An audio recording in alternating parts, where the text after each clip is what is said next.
La muco. Ma grande. Laisse-moi juste te dire que je vais devoir finir en poussière.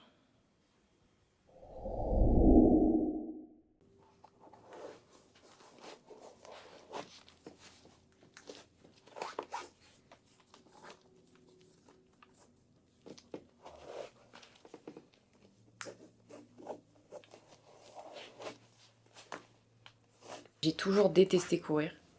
Ça a toujours été dans mon esprit quelque chose de négatif. Et participer à Mouvement Muco, c'était l'occasion de courir pour quelque chose de positif, pour quelque chose d'agréable, pour une bonne cause. De rendre hommage à ma sœur, évidemment. Et puis d'un point de vue plus personnel, c'était aussi de me réconcilier avec la course à pied et presque avec le sport de manière générale.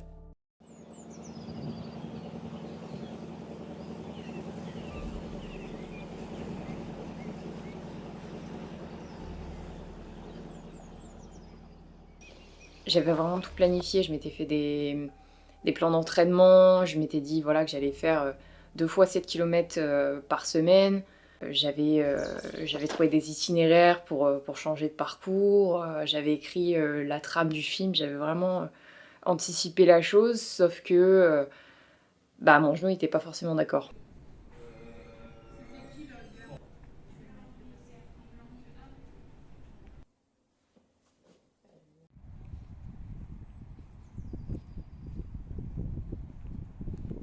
C'est marrant parce que peu de temps avant la rupture du ligament croisé, j'avais parlé des imprévus à gérer dans le cadre de mon travail.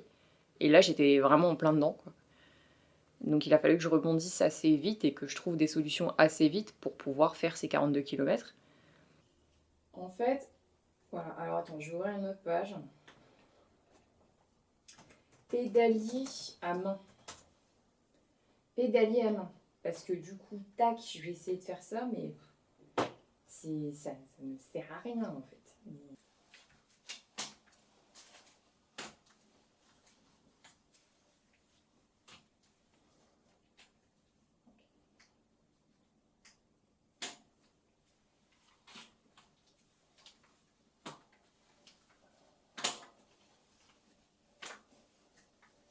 Chaque année, le nombre de kilomètres change pour le challenge. Cette année, c'est 42 qui a été choisi, 42 km à faire au minimum. On peut en faire plus si on a envie. Et 42 km, pourquoi? Parce que c'était 7 km la première semaine, 7 fois 2 km la deuxième semaine et 7 fois 3 km en troisième semaine. Pourquoi 7? Parce que c'est le chromosome 7 qui est touché chez les malades. Donc ça a une certaine signification.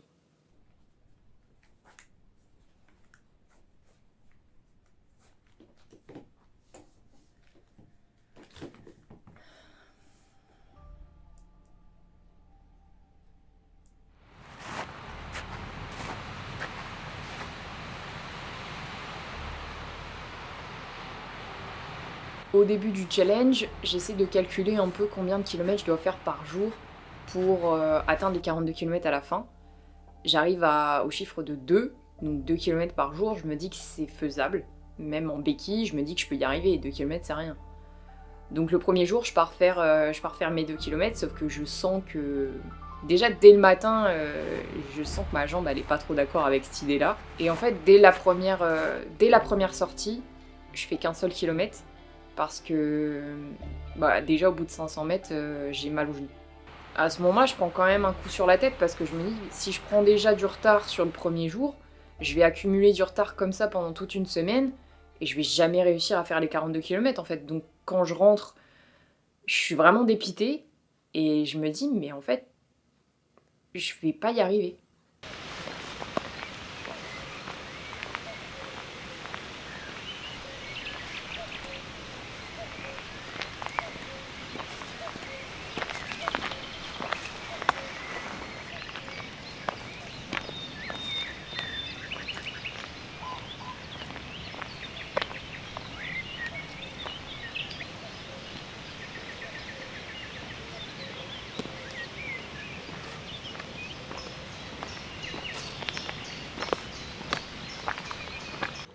Au final, du coup, je me dis, bon, si je fais 1 km par jour pendant toute la semaine, ça me fait 7 km à la fin. Ensuite, j'en ferai 2 tous les jours. Ensuite, j'en ferai 3 tous les jours. A priori, j'arriverai à 42 km.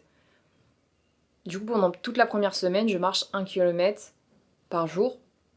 Je suis vraiment contente à la fin de la première semaine d'être arrivée à ce palier-là.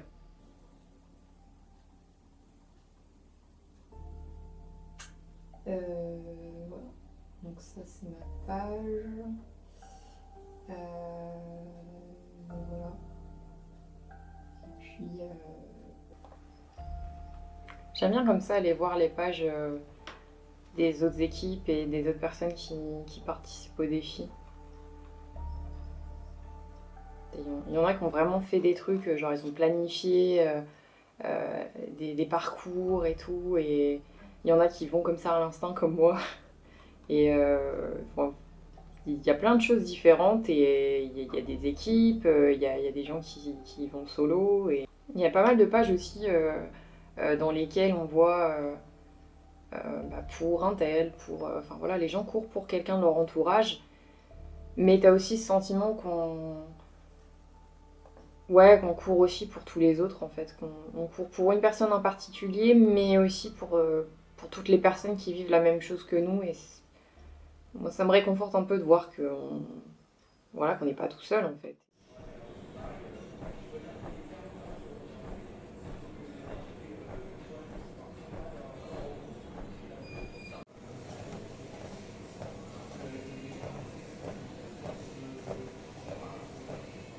Et puis après, en deuxième semaine, c'est un peu parti en mode freestyle. C'est un peu parti en mode freestyle parce que j'ai eu l'immense joie de pouvoir reprendre le vélo quand j'ai fait ma rééducation chez le kiné. J'étais tellement contente parce que je me suis dit, c'est bon, en fait, avec le vélo, je vais pouvoir faire plus de kilomètres et je vais pouvoir réussir le challenge, en fait.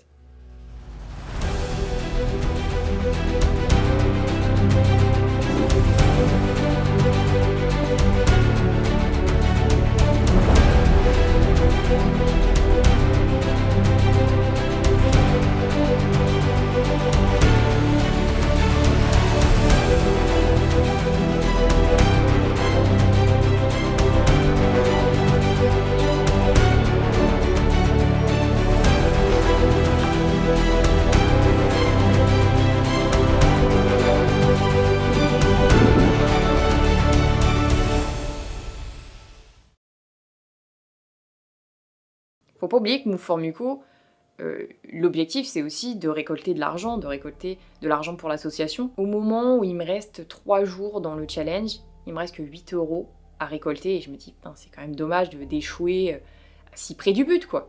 Et ce même jour, on n'atteint pas simplement les 100 €, mais on dépasse l'objectif fixé de base.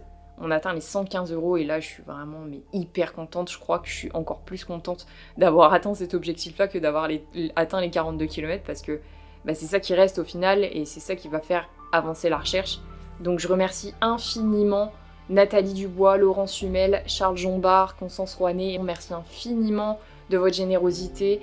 Merci pour tous les malades, pour les proches, pour faire avancer la recherche. Merci infiniment pour votre don, c'est absolument génial, c'est un pas en avant qu'on a fait grâce à vous. Donc merci du fond du cœur. Au final, j'aurais pas couru pour ce challenge, j'aurais pas réglé mon problème que j'ai avec la course à pied, mais j'ai atteint quelque chose d'encore plus merveilleux qui est ce sentiment d'avoir œuvré pour une bonne cause.